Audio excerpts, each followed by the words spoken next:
On January 1, 1899, a former Spanish colony in the Caribbean became an independent nation. Let's learn how Cuba won its freedom.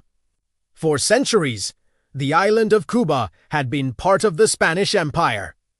Christopher Columbus reached the island in 1492. During his first voyage across the Atlantic Ocean, his arrival began 400 years of Spanish colonial rule. The Spanish exploited Cuba's natural resources and favorable location to establish a major naval base and a significant part of the transatlantic shipping route.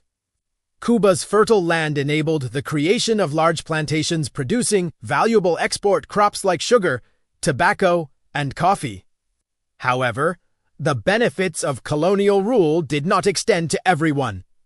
Enslaved Africans and poor farmers and laborers were denied rights and faced harsh treatment.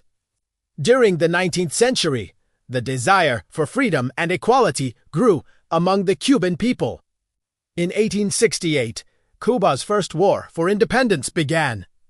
Commonly known as the 10 Years' War, this 10-year conflict was led by Cuban landowner Carlos Manuelda, who freed his slaves and called for a fight against Spanish rule. By 1878, the war had taken a toll on both sides. Despite some victories, the Cubans realized that they weren't ready to win their freedom. They needed more support, more weapons, and most of all, more time. So they signed a peace treaty with Spain, agreeing to stop fighting in exchange for some limited reforms. But the war had changed things. It had shown Cubans that they didn't have to accept the way things were. The desire for independence continued. A second war for independence, known as the Little War, took place between 1879 and 1880. It was short-lived, but showed that the desire for independence was still present. Spain responded to the uprising by implementing stricter policies to control the island. But the people of Cuba continued to resist. By the late 1890s, economic hardship, political repression, and racial inequality fueled growing resentment toward Spain. Secret societies, like the Cuban Revolutionary Party, formed to plan for another war. On October 10, 1895, the third and final war for independence began. Led by figures like Antonio Macchio, the Cuban patriots took up arms against the Spanish. A writer and activist had a vision of a free Cuba based on equality and democracy. He understood that to win the war, they would need support from other countries. So he sent messages to newspapers around the world telling the story of the Cuban struggle. Unfortunately, was killed in battle in the first year of the conflict. But his ideas inspired others to keep fighting. The war was long and hard-fought. The Spanish used brutal tactics to try to put down the rebellion, including a strategy called reconcentration. Under this policy, people living in rural areas were forced to leave their homes and move into crowded camps. Led by General Valeriano Huela, the goal was to cut off support for the rebellion by forcing the rural population into these camps. But instead, the reconcentration policy led to widespread famine and disease.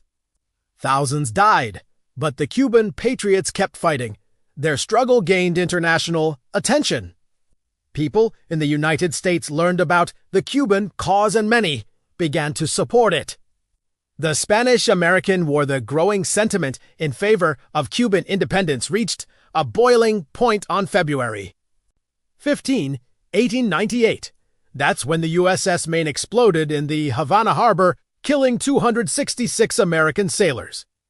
Although the cause of the explosion is still debated, the U.S. placed the blame on Spain. The public outcry that followed was immense. The incident became a rallying cry, "Remember the Maine!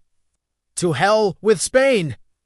As tensions escalated, the United States sent the USS Nashville to Havana to protect American interests.